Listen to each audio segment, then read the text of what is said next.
He'd built an empire on the belief that money could fix anything it touched, and for 8 years that belief had never once failed him until the night it shattered on a frozen Chicago sidewalk.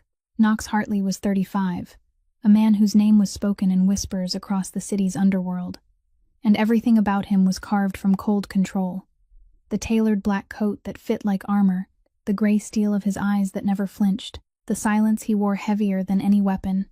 He owned casinos that printed money, restaurants that laundered it, and men who'd kill on a single nod from him. He hadn't set foot in his old neighborhood since he was 27. Since the night he'd walked out on his mother after a fight he'd never let himself remember. But he'd sent money home every single month without fail, wiring more than enough, trusting a man he'd paid handsomely to keep his mother comfortable, telling himself that providing from a distance was the same as caring. The only thing that had ever followed him out of that house was Bear, a massive black Neapolitan Mastiff, nearly 130 pounds of muscle and scar. A dog his mother had once rescued, half frozen as a pup, a dog who'd slipped out the door behind him 8 years ago, and never looked back. Now, all this time later, Knox had finally decided to come home not to apologize, he told himself, just to make peace, to look his mother in the eye one last time, and be done with the past. But before the Bentley even reached the house, before he could rehearse a single word, Bear went rigid on the leather seat, a low growl rolling up from somewhere ancient in his chest. Knox murmured for him to settle, but the dog wouldn't. Bear was already pawing at the door, straining toward something under a flickering streetlight up ahead, something Knox couldn't yet see. And when he finally stepped out into the biting cold and followed that old dog's pull, what he found waiting on the curb would rip the ground out from under a man who thought he'd long ago stopped feeling anything at all. A young woman, no older than 28, hollow-cheeked and shaking, cradling a frail figure wrapped in a thin coat, as though her own warmth was the only thing keeping that body alive. The woman lifted her face, terror and exhaustion warring in her tired brown eyes, and threw her arm out to shield the person behind her. "Please," she begged a stranger she had every reason to fear, "don't hurt her." And Knox Hartley, a man feared by half a city, went absolutely still because the fragile, forgotten figure she was protecting with the last of her strength was his own mother. If your heart's already aching for this woman and the secret she's carrying, take a second to hit that like button. Share this story with someone who believes no mother should ever be forgotten, and subscribe to the channel so you won't miss a single moment of what happens next. Now, let's go back to that frozen sidewalk, where the most feared man in the city is about to kneel before the truth he's spent 8 years running from. Knox's knees touched the thin sheet of ice covering the sidewalk, and for the first time in many years, he forgot that he was cold. He no longer heard the young woman pleading. He no longer heard the Bentley's engine still running behind him. He heard nothing except the frantic pounding of his own heart, as his gaze traced every line of the gaunt woman's face while she huddled in the arms of the strange girl. Her cheekbones were sunken deep, her skin stretched over bone as thin as paper. Her tangled gray hair was matted to her forehead, and her cracked lips trembled as she murmured broken words that couldn't form a sentence. He had looked at hundreds of faces in his lifetime. He had learned how to read fear, lies, and death in another person's eyes in the space of a heartbeat, and yet now his mind resisted, refusing to fit together the pieces slowly taking shape before him, the small hollow at the corner of her mouth when she moved her lips, the faint mole beneath her left ear, the curve of the chin he had last seen lifted with proud defiance in an old kitchen 8 years ago. Layer after layer of recognition crashed into him like waves striking stone, slowly, mercilessly, impossible to hold back. Ruth, his mother, the woman who had stood straight, backed through the harshest winters, who had carried the weight of raising him alone on a teacher's meager salary, was now nothing more than a ruined shadow trembling from the cold on the freezing concrete. Knox heard his own voice break out of him, hoarse and strange even to himself, softly calling one word, "Mother." She stopped murmuring. Her clouded eyes lifted slowly, passed over his face, and for one brief, breath-stealing moment, he thought she was about to recognize him. But then that gaze slipped away, empty, holding not even a trace of memory, as though she were looking through him in search of someone else who had vanished a very long time ago. She drew her shoulders in, shrinking deeper into the young girl's embrace, and in a tiny, shattered voice, she whispered that she was sorry. Please don't make her leave. She wouldn't bother anyone anymore. Every word she spoke drove into Knox's chest, like a blade dipped in ice. She wasn't afraid of him because he was some dangerous stranger. She feared him in the way of someone who had grown too used to being driven away. Someone who had learned that kindness was never meant for her. And what sent the deepest chill down his spine wasn't her wasted, pitiful appearance, but the fact that she didn't know who he was at all. The woman who had given birth to him, who had held him through childhood fevers, who had stayed up through the night mending the only coat he owned, now looked at him as though he were a stranger in the dark. Bear was no longer growling. The enormous dog moved forward quietly, his massive head lowered, and instead of the fierce suspicion from moments earlier, he pressed his muzzle against the woman's wrinkled, trembling hand, nudging her palm with a gentleness so strange it almost seemed unreal. Ruth flinched, but not because it hurt. Her bony fingers hesitated, then touched the dark fur, feeling their way over it as though trying to remember something at once familiar and impossibly distant. And a choked sound escaped her throat, half sob, half laugh. The dog dropped heavily to the ground beside her, his huge body blocking the bitter wind that swept along the street, as though he had been waiting for this moment through all 8 years of separation. Knox watched the scene, his throat tightening until it hurt. He had ordered powerful men to their knees. He had made an entire underworld city hold its breath at the sound of his name, but now he couldn't force one complete sentence from himself before this small, fragile woman. He slowly reached out, moving carefully, as if afraid he might shatter something impossibly delicate, and placed his hand over his mother's freezing hand. Her skin was colder than the ice beneath his feet, weightless, as though only a shell remained. She didn't pull away, not because she trusted him, but because she no longer had the strength to resist. And in that thick, suffocating silence, one single question began to burn low in Knox's mind, colder and sharper than any rage he had ever known. What had happened here? And who had allowed his mother to fall this far? The young woman didn't take her eyes off Knox for even 1 second, and when he moved a little closer to hold his mother's hand, she immediately leaned forward, using her own thin body to shield Ruth, her shoulders trembling from the cold, while her eyes burned with a toughness that was startling. She thought he was one of those men who still lingered on the streets at night, men who saw a frail old woman alone and waited only for the chance to take advantage of her. And her voice broke out hoarse but firm, telling him to step back, telling him that if he meant to do anything to the old woman, he would have to go through her first. Knox froze. In the world he had lived in for so many years, no one dared speak to him in that tone, and yet this exhausted girl, who clearly had nothing in her hands except courage, was ready to face a stranger twice her size in the middle of the night, just to protect an old woman who wasn't even her blood. He slowly raised both hands, lowering his voice as much as he could, and said he didn't mean to hurt anyone, that this woman was his mother. The girl went still, confusion flickering through her eyes. Then she shook her head as though she had just heard a blatant lie. She said the old woman had once been abandoned on the streets by a heartless facility, and since the day Della found her wandering in the cold and brought her back to that miserable rented room, she had been the only one who cared for her. She was the one who cooked her a bowl of hot soup on the nights when her cough came back, who took her to the doctor when she forgot even her own name, and not once, not a single time, had Ruth ever mentioned having a son. Her words cut into Knox more painfully than the cold seeping into his bones. He looked at the woman before him, at the brown hair matted by the night mist, the heavy shadows beneath her eyes, the thin coat worn and torn at the elbows, and he understood that she truly didn't know who he was, didn't know what weight the name Knox Hartley carried in the darkness of this city, and it was precisely that ignorance that made her all the more worthy of respect. "What is your name?" he asked, and after a moment of hesitation, she answered, "Della.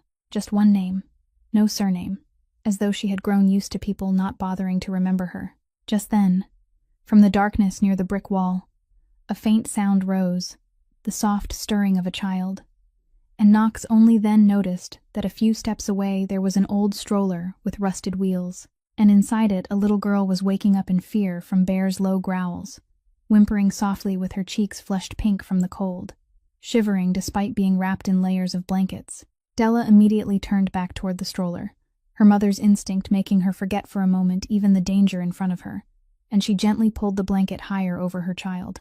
Knox stood up, and this time his voice had changed. It was no longer searching or wary, but a low command that allowed no refusal. He said they all had to get into the car right away, that his mother needed to reach a hospital before it was too late. Della hesitated, her eyes flicking toward the glossy black Bentley parked by the curb, a vehicle that belonged to a world completely different from this broken street. and suspicion rose in her again. But then she looked down at Ruth, at the way the old woman's lips had turned pale, at the way her body shook in waves. And she understood that if they stayed here a few more hours, Ruth might not survive the night. Pride collided with the fear of losing her, and in the end, that fear won. Knox bent down and carefully slid his arms beneath his mother, lifting her gently, and once again he was shaken when he felt how light she was, almost weightless, as though the years had drained everything out of her. Bear immediately rose and followed, staying close to every step Knox took, not leaving the old woman's side by even half a pace. Della pushed the stroller after them with a rattling sound, one hand gripping its handle tightly, her eyes still watchful. And when the door of the luxurious car opened to reveal the soft leather upholstery and the warmth spilling from inside, she stopped at the threshold, like someone standing between two worlds, neither of which she had ever belonged to. She glanced quietly at the cold man holding his mother in his arms, wondering who, in the end, she had just entrusted the fate of the old woman and her tiny child to. The private hospital Knox brought the three of them to stood on the north side of the city, where the corridors were paved in polished stone, and the faint smell of antiseptic drifted through the air, a place where the name he spoke was enough to send the night staff scrambling to rush a stretcher toward him, without stopping to ask about paperwork. Ruth was taken straight into the emergency room, and Knox stood motionless outside the glass doors, both hands clenched tight inside the pockets of his coat, watching as the doctors slid an IV needle into his mother's bony arm and attached electrode wires to her chest to monitor the uneven, fragile rhythm of her heart. Della sat, curled into herself on a plastic chair in the hallway.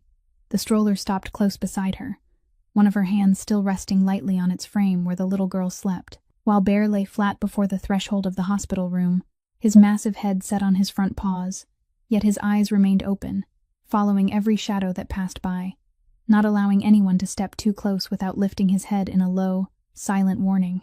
Several nurses who walked past glanced at the enormous dog with wary eyes, but not one of them dared ask him to move aside, because there was something in his calm but unyielding posture that made people understand he wasn't going anywhere. Nearly 1 hour passed before the doctor on duty finally came out, pulled down his mask, and in the somber voice of a man accustomed to delivering unhappy news, told Knox that the old woman's condition was the result of prolonged neglect, not something that had happened overnight.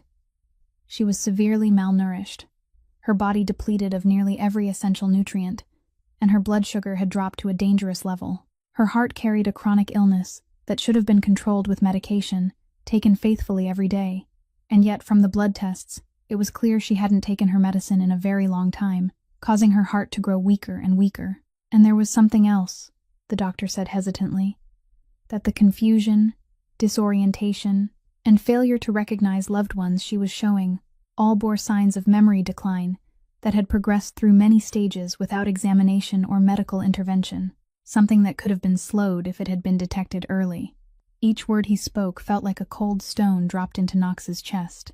He turned toward Della, and this time his voice was no longer a command but a tightly restrained question, asking how she had cared for his mother all this time. Della lifted her head, her eyes red from lack of sleep, and in a broken voice she told him that since she moved into that lodging house, the old woman had lived in the room across from hers, always quiet, always alone. At first, she only stopped by to greet her, but little by little, she realized the old woman often forgot to eat, forgot whether she had eaten at all, and some nights Della found her standing in the hallway in the middle of the night, unable to remember which room was hers.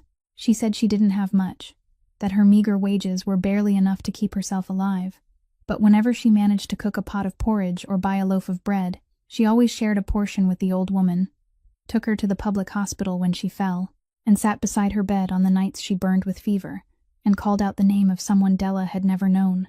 Knox listened, and every detail she told carved deeper into the suspicion slowly freezing solid inside his mind. Because he had paid.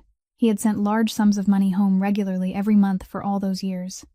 He had entrusted his mother's care to someone he trusted. So where had that money gone?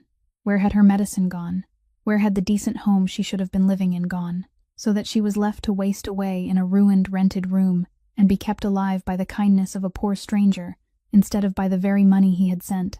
Knox straightened, his gray eyes gradually hardening into a familiar kind of ice, and in his mind, amid the storm of guilt and fury, a name began to rise, silent but sharp, the name of the one person who should have been responsible for everything that had happened here. Knox stepped out of the bright white corridor, stopped at the far end of the ward where the lights were dimmer and no one could listen in, then pulled out his phone, his finger moving quickly across the dark screen, and after only 2 rings, someone picked up on the other end. Toby's voice came through clear and alert, even though it was already well past midnight, because everyone who worked for Knox understood that when he called at this hour, it meant something had gone wrong. Knox didn't waste a word on greetings. His voice was low and flat, chillingly calm, as he said he needed Toby to dig up everything connected to one name, Silas Crane, the man he had hired 8 years earlier through an intermediary office to look after his mother and manage the money he sent home every month.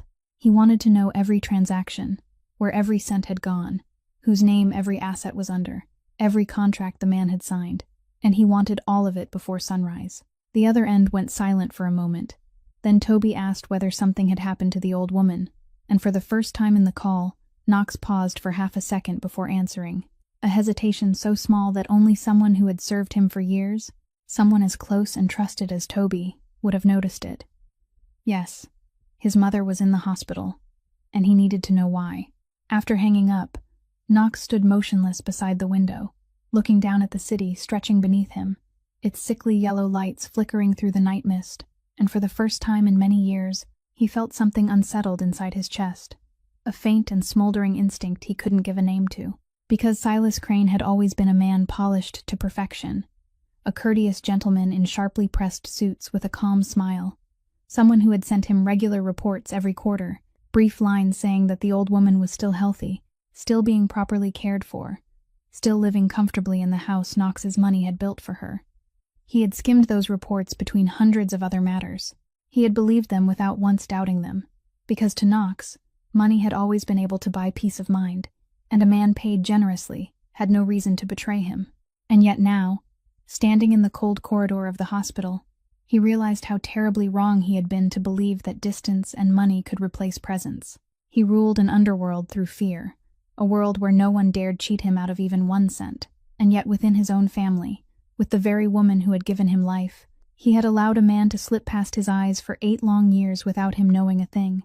He turned back toward the end of the hallway, where Della was still sitting with her head bowed, dozing beside the stroller, where Bear still lay guarding the door to his mother's room with eyes that never fully closed, and a bitter truth rose through him.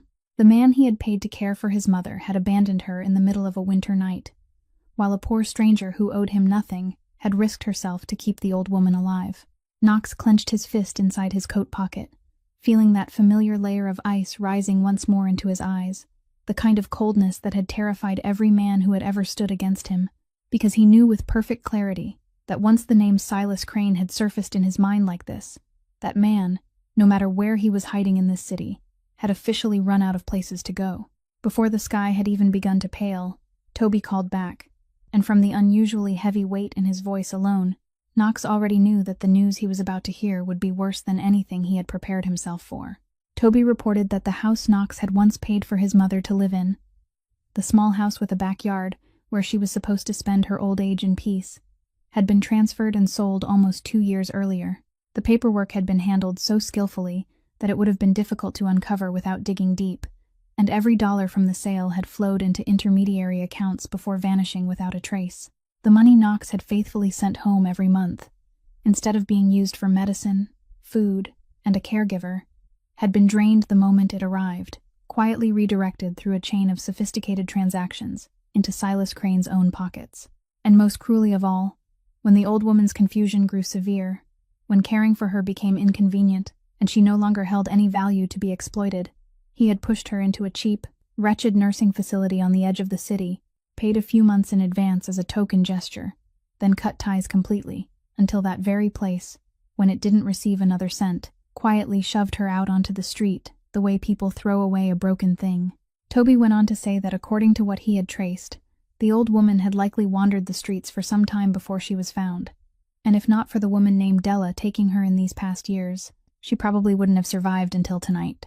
Knox listened to every word Toby spoke in absolute silence, without a single hard breath, without cutting him off once, only his hand that wasn't holding the phone slowly tightening into a fist until his knuckles turned white. When the call ended, He stood there in the deserted hospital waiting room, and the rage rising inside him wasn't the loud, explosive kind of fury that burst outward. It was something cold, thick, and slow, something far more terrifying than any shout.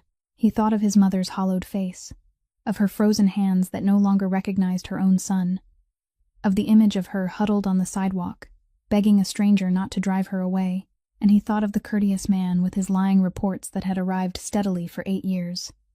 Every line a lie, every passing quarter, another layer of cruelty piled upon a woman who no longer had any way to defend herself. Knox's arm swung before reason could stop it, and the glass vase on the nearby table flew off, shattering into 100 pieces across the cold tile floor, the sharp sound of breaking glass tearing through the silence of the night corridor.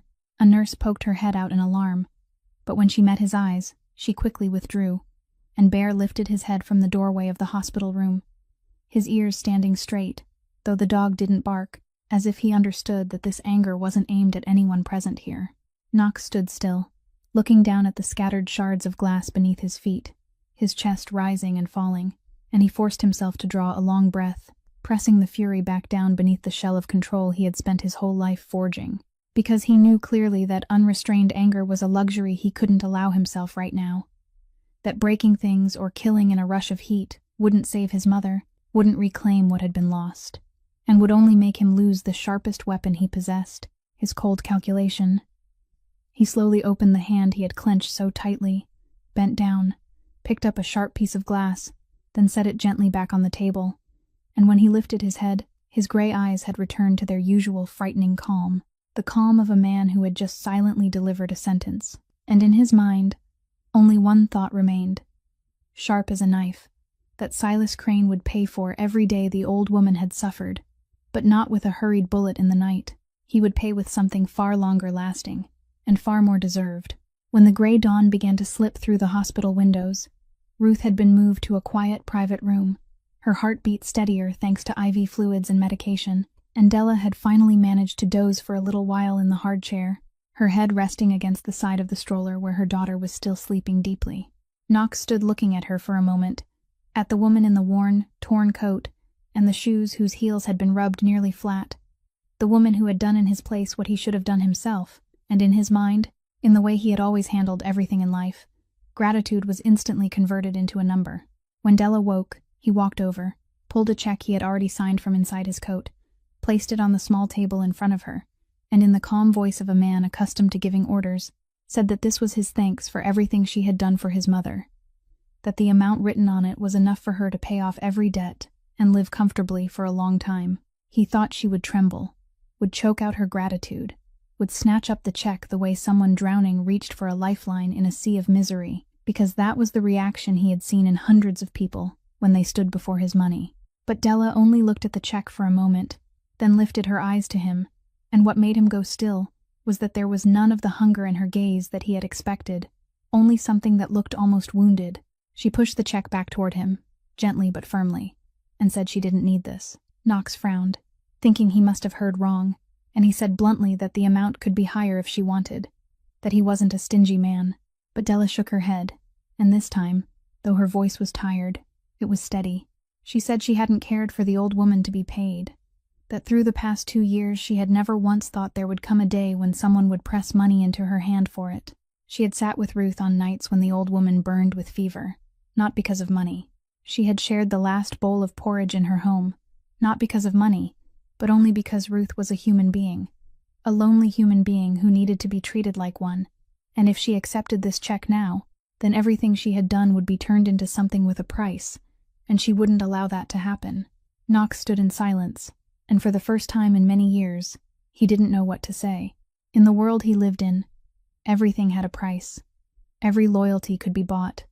Every silence could be exchanged for a number large enough, and he had grown used to believing that there was nothing in this world money couldn't reach. And yet the thin woman sitting before him, a woman who was clearly so desperate that every dollar mattered, had refused something that could change her entire life, simply because she didn't want to lose some invisible thing whose name he had almost forgotten. He looked at her, and a strange feeling rose inside him. Not exactly anger, not exactly admiration, but a deep confusion, as though some piece of his solid view of the world had just been shaken loose. He picked up the check, folded it, and slipped it back into his coat pocket without another word. But his gaze lingered on Della's face longer than he meant it to, as if he were trying to understand what had made a person like her. Della said nothing more either. She only turned to tuck the blanket around her daughter again. And in that quiet moment, inside the hospital room washed in the pale light of early morning, something had just begun to take root very softly between two people, from two worlds that shared nothing in common. A seed neither of them had yet had time to recognize. Della's refusal of the check didn't make Knox give up. It only made him more curious. And for a man accustomed to controlling everything, not fully understanding a person standing right in front of him was something he couldn't tolerate. So that very morning, he quietly told Toby to look into her. What Toby reported back made Knox sit in silence for a long while beside the hospital room window. Della worked 2 jobs at once. By day, she helped out at a community clinic on the south side of the city, cleaning, organizing files, and assisting the nurses. Then, when evening came, she hurried across town to wait tables at a late-night diner, keeping her little daughter fast asleep in the old stroller right beside her in a quiet corner of the kitchen, usually returning home only after well past midnight, with her legs aching from exhaustion. Her husband had left when the baby was not even a month old, leaving her to struggle alone in this expensive city. But the detail that tightened Knox's chest was the one about her little daughter. The girl's name was Wynne. She was 3 years old, and when she was born, she had a heart defect, a small hole between the chambers of her heart that required surgery if she was going to survive. That operation had saved the child's life, but it had also left Della with a crushing hospital debt that she had been forcing herself to pay in monthly installments for years, and only recently she had received notice that she was about to be evicted from her rented room because she was behind on rent. And yet, under all those burdens piled one on top of another, this woman had still regularly shared her own meager food with an elderly neighbor who was no blood relation to her, had still spent her last dollars buying cough medicine for Ruth, while her own daughter wore clothes she had already outgrown and shoes with torn toes. Knox turned his head toward the corner of the room, where Wynne had just woken up, rubbing her round eyes before immediately becoming fascinated by the enormous dog lying by the door. The child wasn't afraid the way adults were afraid of Bear. Instead, she broke into a wide smile, toddled over, and placed her tiny hand on his massive head. And strangely enough, Bear only wagged his tail a little, nuzzling his muzzle into that small palm with surprising gentleness. Della hurried over, about to pull her daughter back, but Knox quietly signaled that it was all right. Wynne sat down right on the hospital floor beside the dog, pulled several broken crayons and a wrinkled stack of paper from her old backpack, and began to draw with careful concentration. After a while, the little girl ran over to show her mother the picture she had finished, and in it there was a small house, an old woman with gray hair standing beside a huge black dog, and Wynne said innocently that it was Grandma Ruth, that when Ruth got better, she would draw lots more pictures to give her. The way the child spoke Ruth's name with such tenderness, as if calling her own grandmother, made Knox turn his face away, his throat unexpectedly closing. He looked at the innocent child coloring on the hospital floor, looked at the young mother quietly stroking her daughter's hair with eyes full of both love and exhaustion, and he realized that these two, though they had nothing in their hands, were holding something all his vast fortune couldn't buy. They were so poor they were on the verge of having nowhere left to go, and yet they were still rich enough to give, still warm enough to shelter a stranger in the bitter cold of winter. And for the first time in his life, the man who had once believed money could solve everything began to dimly feel that there were things in this world that lay completely beyond the reach of numbers, things that he himself, with all his power and wealth, was lacking in the most desperate way. A few days later, when Ruth was stable enough to be discharged from the hospital, but still needed close monitoring and constant care, Knox made a decision that even he hadn't expected himself to say aloud, that all 3 of them would stay temporarily in his mansion until his mother recovered. Della objected at once, the pride inside her resisting the thought of becoming someone dependent on the charity of a strange man's household. But Knox only said calmly that this wasn't pity, it was the only reasonable solution, because the old woman needed someone beside her. Della was the person she trusted most, and the mansion had private doctors, and every condition a rented room on the verge of being taken away could never offer. In the end, for Ruth's sake, and for Wynne's too, she had no choice but to nod. Knox's mansion stood apart behind a row of high iron gates, a massive gray stone house with long, echoing corridors, soaring ceilings, and expensive yet cold furnishings. Everything so perfect it felt hollow, like a museum without life. Della walked through those vast rooms without being overwhelmed the way Knox had expected, because to someone who was used to struggling for every dollar, this luxury didn't stir desire. It only made her feel strange and faintly sorrowful, because she realized that a house this enormous could still be frighteningly silent, with not a single family photograph on the walls, not one trace of laughter, not the warmth of a true home. Quietly, she wondered how lonely the man who had lived here alone all these years must have been. Wynne, on the other hand, didn't care about the value of anything around her. To the child, the place was only a fairy tale castle waiting to be explored, and she trotted down the corridors, her clear laughter ringing brightly between the cold stone walls, breaking for the first time the suffocating stillness that had covered the mansion for many years. And following close behind her, never leaving her by even half a step, was Bear. The enormous dog that had once been absolutely loyal to Knox alone now willingly became the child's guard, lying at the foot of the bed when Wynne took her afternoon nap, trailing after her whenever she ran and played. And once Knox caught sight of Wynne asleep with her head resting on Bear's broad, warm back, while Bear lay perfectly still, not daring to move for fear of waking her, Knox stood watching that scene from the end of the corridor, and something strange slipped quietly through his chest. That evening, while Della was fumbling around in the vast, unfamiliar kitchen to warm a little food for her daughter, she accidentally reached for a cup placed too close to the edge of the shelf, and just as Knox stepped in, he reacted by reaching out to catch it at the same time she did. His hand touched hers for one fleeting instant, an accidental touch that made both of them go still. Della quickly pulled her hand back, murmuring an apology, her cheeks faintly flushing with embarrassment, while Knox stood there with the cup in his hand, silent for a moment before the strange warmth that had just brushed across his fingertips, a feeling he couldn't remember the last time he had felt.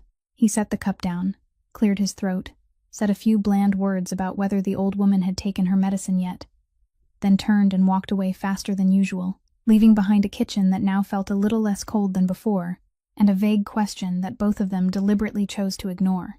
The days inside the mansion passed, and if anyone had the power to melt the layer of ice that had wrapped around Knox for so many years, it wasn't Della, nor was it his mother, but the 3-year-old child who had no idea who he was in the fear-filled world outside.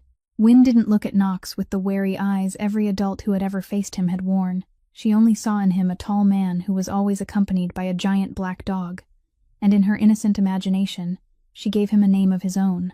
One afternoon, while Knox was sitting in silence at the long desk in his study, Wynne tiptoed in, both hands hidden behind her back, then suddenly held out a sheet of paper in front of him. It was a crayon drawing, clumsy but filled with affection, and in it there was a large man dressed in black, standing beside a dog just as large. And above them, in her crooked childlike handwriting, she had written the words Uncle Bear. Wynne explained innocently that because he was always with Bear, and Bear was as big as a bear, then he was a bear too, a big bear meant to protect the little bear. Knox held the drawing in his hands, and for a moment he didn't know how to react, because it had been far too long since anyone had given him something without calculation, far too long since anyone had looked at him and seen anything other than power or danger. This child had given him a drawing simply because she wanted to, asking for nothing, fearing nothing. And that very innocence touched someplace deep inside him that he had believed had turned numb long ago. That evening, Wynne stubbornly insisted on sitting beside Uncle Bear while waiting for her mother to care for Grandma Ruth.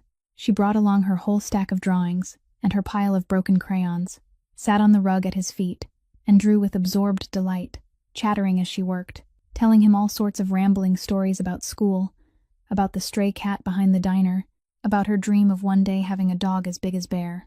Knox listened quietly, answering now and then with a curt sentence.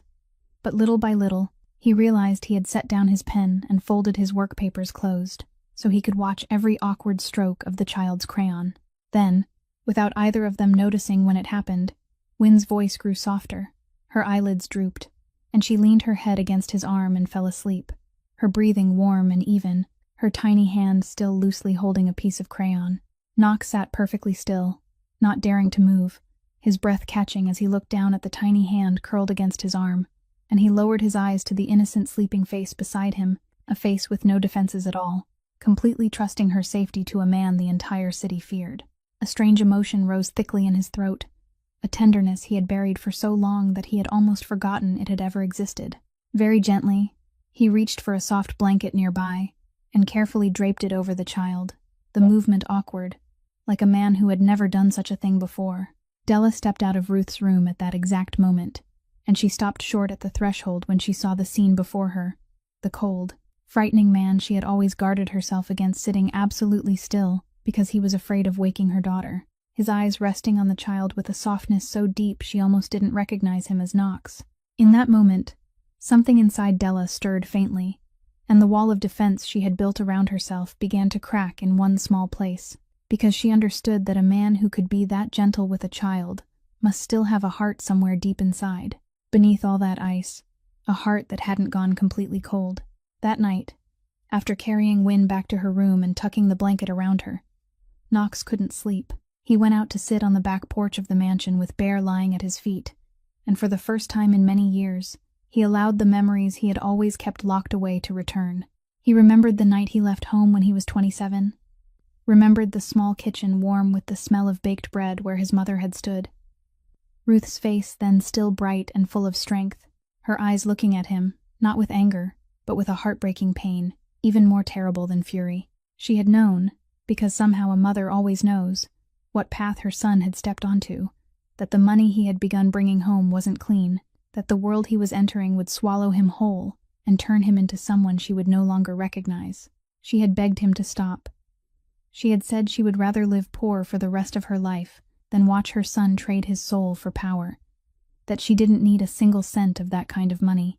But Knox had been young then, full of pride and full of wounds he believed only strength could heal. He had shouted cruel words, had said he would prove to her that money could buy everything, including safety, including a future she had never dared dream of. Then he slammed the door and walked into the night, carrying with him the hurt of believing his mother had rejected the path he had chosen, without understanding that she was the one trying to save him. On that cold night, as he strode away with his head down and never once looked back, he heard the patter of feet chasing after him, and when he turned, he saw Bear, then still a clumsy little dog Ruth had rescued from a freezing winter night, panting as he ran after Knox with shining eyes that stubbornly refused to go home. Knox had meant to chase him away, but the dog kept stubbornly following at his heels, and in the end, through all 8 years of drifting through the brutal underworld, Bear became the only living creature who had followed him from the old home, the only living thread still tying him to the mother he had turned his back on, to the warm kitchen, to the person he had once been before the darkness swallowed him whole. He bent down and laid his hand on the old dog's massive head, and Bear lifted his eyes to him with that same loyal gaze, eyes that had watched him grow colder and more ruthless with every passing year, had seen him give orders that made other people tremble, and yet had never once abandoned him. Knox realized that his cruelty hadn't been born from nothing. It had grown out of that very night when he believed love was a weakness, that being rejected meant he had to build walls around himself, that the only way to never be hurt again was to make the whole world fear him. But now, sitting deep in the night with the old dog beside him and the sound of a child's laughter still echoing in his mind, he began to understand that the true price of the path he had chosen wasn't the enemies he had made or the sins he carried on his shoulders, but the 8 years he had lost with the mother who now could no longer even remember her son's face. 8 years that no amount of money in this world could ever buy back. Ruth's health gradually improved under attentive care. Her skin had grown rosier, her hands trembled less, but her mind still flickered like a candle before the wind, at times clear enough to call Della's name, at times sinking back into those vast, fog-filled blanks where she recognized no one. One winter morning, pale sunlight slanted through the window frame, and Knox came into the room to set the tray of medicine on the table as usual. Just as he was about to turn away, he heard his mother call out, not for Della, but by his own name, the name she hadn't spoken in 8 long years. Knox froze, then slowly turned back, and found Ruth's eyes fixed on him, no longer empty and unfamiliar this time, but clear and awake with a clarity that hurt, the eyes of a mother who had recognized her son. She reached her thin, trembling hand toward him, and called him closer, and when Knox knelt beside the bed, she laid her cold palm against his stubbled cheek, her eyes shining with tears. She whispered that she was sorry. Sorry for being too harsh that night all those years ago. Sorry for pushing him out the door. Sorry for letting him leave carrying that wound through all these years, and she said not a single day had passed when she hadn't prayed for him to come home. Knox tried to speak, tried to tell her that the fault was his, not hers. But Ruth shook her head, and then she said something that turned his whole body to stone. She told him that through all those years, she had never spent even 1 cent of the money he sent home. She had refused to touch the bank drafts or the packages sent through the agency, leaving them to stack up untouched. Not because she didn't need it, but because she couldn't bring herself to use it, because in her mind it was money stained with other people's blood and tears. Money that had stolen away her gentle son and turned him into someone she no longer recognized. She said she would rather go hungry, rather curl up in the cold, than live on that money, because the only thing she had ever wanted had never been money, or a large, beautiful house, but only to see her son step across the threshold once more, to hear him call her mother the way he had when he was little. Every word she spoke cut deeper into Knox than any knife wound he had ever taken in his life, because he suddenly understood the cruelest truth of all, that for 8 years, while he had gone on deceiving himself into believing that sending money regularly meant he had fulfilled his duty, that providing from a distance was no different from love, his mother had never touched a single dollar, only waited in silence for the one thing he had never sent home, himself. And tragedy had piled upon tragedy, because even the money she had refused had been stolen by someone else, leaving her to suffer hunger and cold and hopelessness. Something inside Knox's chest broke open. The ice he had spent his whole life building cracked wide and melted away, and for the first time since he was a boy, the man the entire underworld city feared bowed his head into his mother's hand and began to weep, his broad shoulders shaking with the choked sobs he could no longer hold back. Ruth gently stroked his hair the way she had once stroked the hair of the little boy he had been, softly whispering that she forgave him, that she had never stopped loving him, not even for a moment. But then, just as that merciless illness always did, the light in her eyes began to fade. Her clarity slowly withdrew like the tide going out, and she blinked at him in confusion, quietly asking who he was and why he was crying beside her bed. Knox held tightly to the hand that was becoming a stranger to him again, forced his tears back down, and softly answered that he was only someone who would never leave her again. Knox still hadn't recovered from the pain of that morning beside his mother's bed, when Toby came to the mansion with an unusually tense face, carrying a stack of documents he'd spent many days and nights tracing, and what he was about to say would overturn everything Knox thought he understood about his family's tragedy. Toby set the file down on the table, lowered his voice, and said that Silas Crane wasn't simply a greedy man who had taken advantage of a weak opening for profit. In truth, he'd been planted there from the very beginning, a pawn already hidden inside the very intermediary agency Knox had trusted when he'd gone there to hire someone to care for his mother 8 years earlier. Knox frowned, and Toby kept explaining, coldly fitting each link into place. That intermediary agency, which had seemed independent and reputable, had actually been taken over in secret, and the man pulling the strings behind it was none other than Dorian Wolfe, the boss of the rival gang Knox had been fighting for territory for years, his sworn enemy, the man who had always tried to destroy him but had never been able to touch him because Knox was too careful and too powerful. Dorian understood that he couldn't defeat Knox with guns or money on a fair battlefield, so he chose a move far more patient and far more poisonous, which was to find the only weakness of a man who seemed to have none, and that weakness was the mother Knox had left behind, the woman he'd believed would be taken care of as long as he kept sending money home.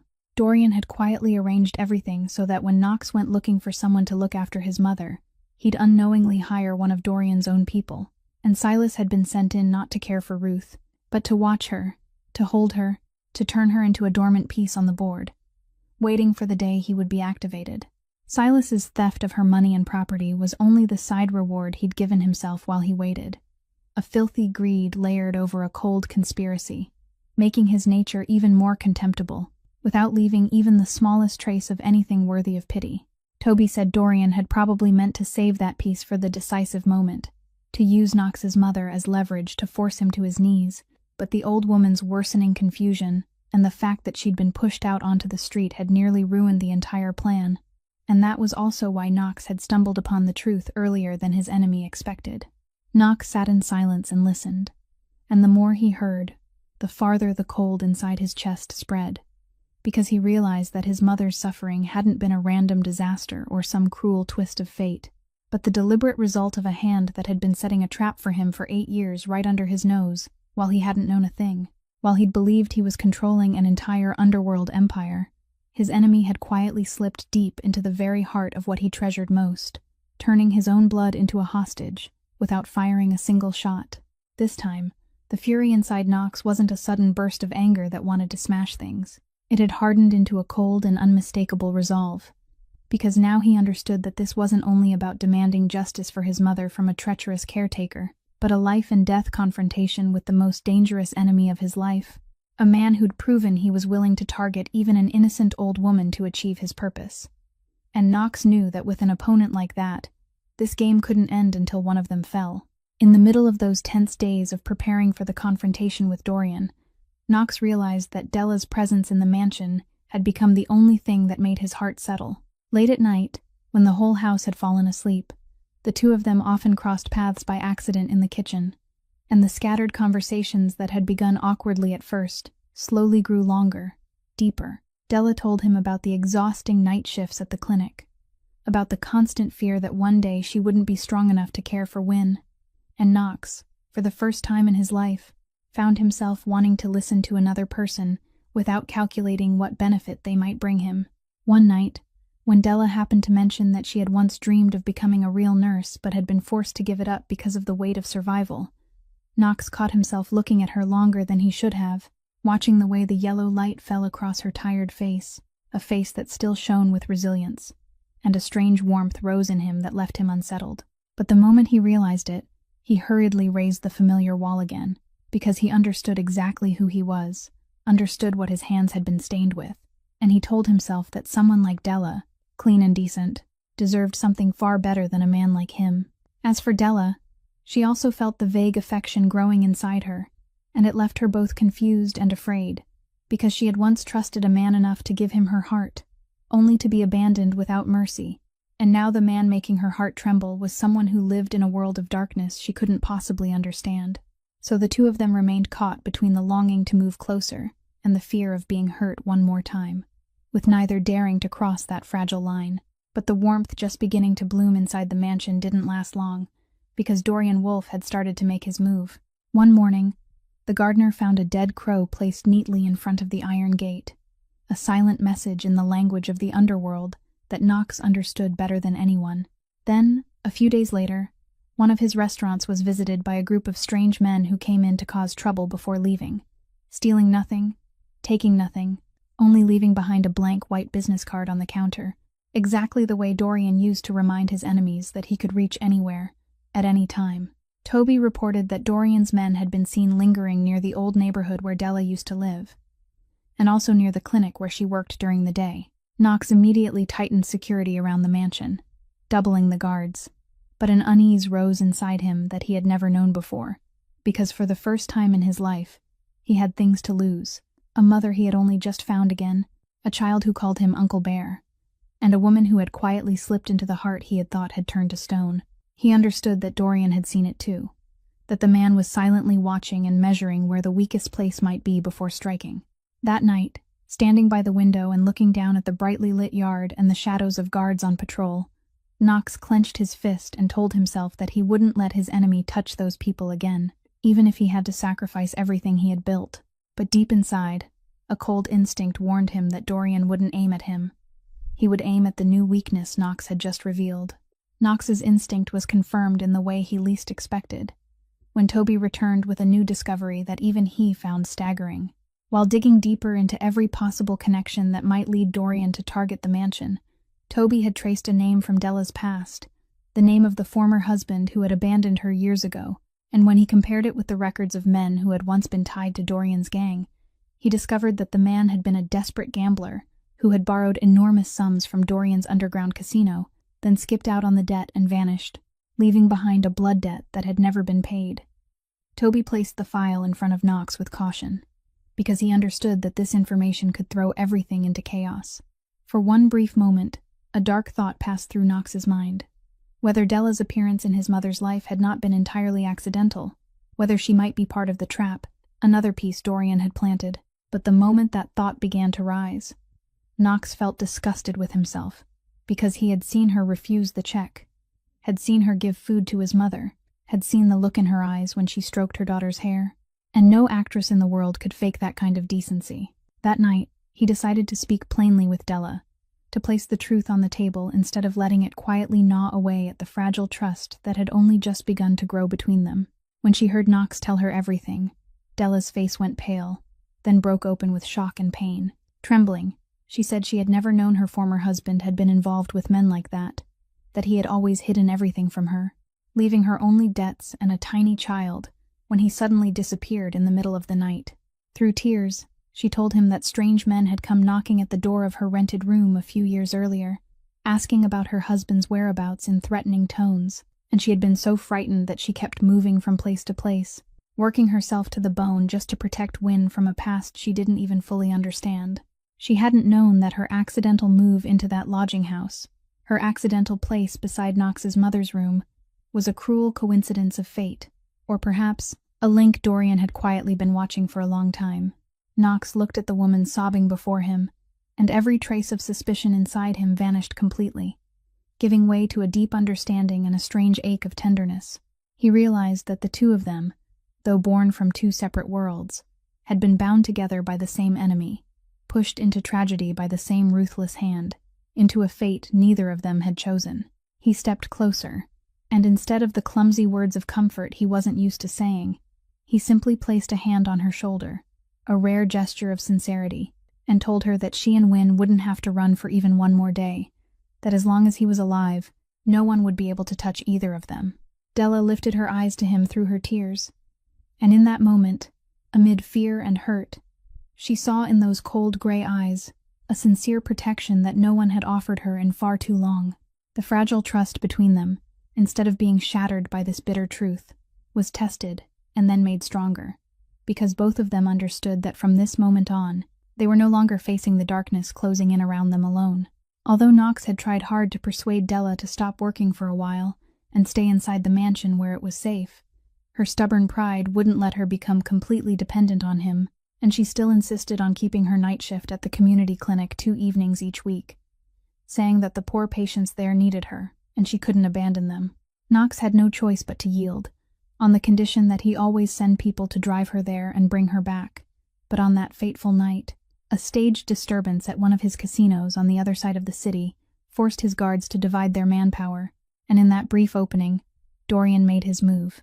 Just as Della stepped out through the clinic's back door into the cold night mist, a black car rolled up, several shadowed figures rushed out, and before she could cry out, a hand clamped over her mouth and dragged her into the vehicle as the tires screamed against the wet pavement. It all happened in only a few seconds, clean and cold, exactly the way Dorian had always operated. The terrible news reached Knox while he was at the mansion, and for the first time in many years, the man who had always kept himself perfectly calm felt true panic crush the air from his chest. His phone rang right after that, and Dorian Wolf's lazy, triumphant voice sounded from the other end of the line. He said he was holding something very precious to Knox, and if Knox still wanted to see the woman unharmed, he would obediently hand over all his territory, his casinos, his business routes, everything Knox had built over so many years, or else she would pay the price for the blood debt her former husband had left behind. Dorian gave a mocking laugh and said this was both business and an old debt that needed to be settled, then gave Knox exactly 1 day to think it over. Knox gripped the phone so tightly it seemed about to shatter in his hand, anger and fear mixing into a violent emotion unlike anything he'd ever tasted, because now his enemy had touched the very thing he had only just dared to treasure.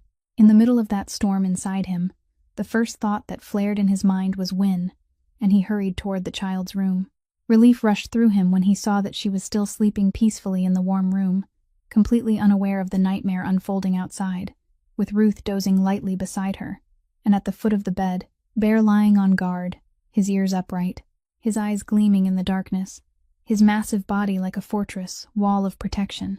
The dog lifted his head slightly to look at Knox, and in that loyal gaze there seemed to be an understanding that the time had come for him to guard these small, fragile lives more closely than ever. Knox knelt beside the bed, looked at Wynne's innocent face, and silently promised himself that even if he had to sacrifice his entire empire, or his own life, he absolutely wouldn't let this child wake up in a world without her mother. He stood, wiped the panic from his face, and when he turned to leave, his gray eyes had regained their lethal coldness. But this time, Hidden beneath that ice, there was no longer the soulless cruelty of a crime lord. There was the burning resolve of a man ready to do anything to protect the people he loved. He called Toby, his voice low and decisive, ordering him to gather every resource, because tonight would be the night he took everything back. Throughout that night, Knox sat alone in his study, and he understood that he was standing at the most important crossroads of his life. He could do things the way the underworld did, gather his men and charge into a bloody gunfight to take Della back. But he knew very well that Dorian had already anticipated that move, and a bloodbath could very likely get her killed in the chaos. He could also hand over the entire empire as Dorian demanded, but he understood all too well that a man like Dorian would never release a hostage once he had power in his hands, and Della's life would still hang by a thread. Then, when he looked up at the Uncle Bear drawing Wynne had given him, still resting on his desk, Knox made a decision that the man he had been 8 years ago would never have imagined. He would give up the very world that had made him. Early the next morning, he did something the entire underworld would call impossible. He went willingly to Lieutenant Marisol Reyes, the police detective who had spent years trying to bring him down. Reyes looked at him with deep suspicion when he placed a thick file on the table, evidence of Dorian Wolf's entire network, the money laundering accounts, the transport routes, the things the police had longed to obtain for years but had never been able to reach. Knox said plainly that he was willing to surrender everything, including evidence against himself, in exchange for a lawful rescue operation that very night, and a promise that from this moment on, he would leave the underworld forever. Reyes understood that this was a once-in-a-lifetime chance to take down one of the most dangerous gangs in the city, and after a moment of consideration, she nodded. When night fell, a coordinated operation was launched against the abandoned warehouse by the harbor where Toby's intelligence had confirmed Della was being held. While Reyes's special operations team surrounded the outer perimeter, Knox, Toby, and Bear quietly approached from the rear, because no one understood how the underworld worked better than Knox himself. And in that moment, the old dog once again proved why he was the most loyal creature in Knox's life. In the maze of containers and thick darkness at the harbor, it was Bear who caught Della's scent and led Knox along paths the cameras didn't sweep. And when a guard suddenly appeared and aimed a gun at him, Bear lunged out like a massive black shadow, knocking the man to the ground and pinning him there without Knox having to fire a single shot. Knox found Della tied up in a dark corner, terrified but still unharmed, and when their eyes met in that instant, everything they had not yet managed to say to each other seemed to be understood completely. The final confrontation was brief and decisive, because when Reyes's forces stormed in from every direction, Dorian's men were quickly overwhelmed, and Knox, instead of killing his enemy in hatred, the way his old self would have done, only disarmed Dorian with cold precision and handed him over to the police to be cuffed on the spot. When the crime boss shouted bitterly that Knox would regret giving everything up, Knox only answered calmly that he wasn't giving up anything at all. On the contrary, for the first time in his life, he was taking back what was truly worth having. He took off his coat and draped it over Della's trembling shoulders, helped her stand, and Bear trotted over to nuzzle his head against her leg as if in joy, completing the circle of loyalty that had been kept alive through all those years. Amid the flashing red and blue lights of the police cars and the bitter cold lake wind, Knox held the woman he loved, and for the first time in many years, he felt free. In the days that followed, justice was carried out not through the barrel of a gun or the law of the underworld, but through the very path Knox had once looked down on, the law itself. With the vast body of evidence he turned over, Dorian Wolf faced a series of serious charges, from kidnapping and extortion to running a criminal network, and the once notorious crime boss finally found his hands locked in cuffs behind prison bars, where he would remain for many years. Silas Crane, the man who had heartlessly drained and abandoned an old woman who could no longer defend herself, was also tracked down and brought before the court, forced to repay every dollar he had stolen, calculated down to the smallest detail, while also receiving a prison sentence for his crimes. Even Della's former husband, swept up in the massive raid on Wolf's syndicate, was finally captured to face justice for his long-standing debts and criminal ties. Knox didn't choose to end them in a storm of rage the way the man he used to be would have done, because he understood that death was too easy a release, while forcing the wicked to live and face the consequences of their own actions was the most fitting and lasting punishment. As for himself, Knox kept his promise to Lieutenant Reyes. He quietly dismantled the entire underworld empire he had spent so many years building, moved his businesses into legal and transparent operations, and faced his own legal consequences with a rare sincerity. With the money his mother had never touched all those years ago, along with the assets recovered, he established a charity fund named the Ruth Hartley Foundation, dedicated to helping abandoned elderly people and struggling families, so that no one would ever have to curl up on a freezing sidewalk the way his mother once had. Della, too, was quietly helped by him to pay off the hospital debt from long ago, and with his encouragement, she returned to pursue the dream of becoming a real nurse, the dream she had once been forced to set aside. One early spring afternoon, when the first warm sunlight rested softly over the blossoming garden behind the new house, a true home now, no longer the cold mansion it had once been, the small family gathered together. Ruth sat in a wooden chair, her health far more stable now, though her memory still came and went, her eyes following Win as the child played with Bear on the grass, her bright young laughter ringing through the breeze. In one rare moment of clarity, Ruth turned to look at Knox sitting beside her, gently took her son's hand, and asked if he was happy. Knox fell silent for a moment, his gaze moving toward Della as she smiled at him with quiet tenderness, toward the child calling out Uncle Bear in her cheerful little voice, toward the loyal old dog lying at his feet, and he realized that all the power, money, and fear he had spent his life gathering had never once given him the feeling of wholeness that this simple moment did. He gently squeezed his mother's thin hand, then reached for Della's hand, and softly answered that for the first time in his life, he was truly happy, because he finally understood that the most precious thing in this world wasn't what we could buy with money, but our presence beside the people we love. And this time, he would never leave again. He would stay. The story of Knox and Della closes in that sunlit garden, but the lesson it leaves behind may linger in each of our hearts for a very long time.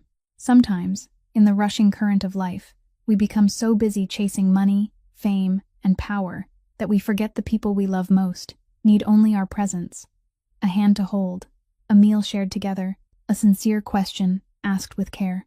Money can build a house, but it can't create a home. It can provide from a distance, but it can never replace the warmth of being there.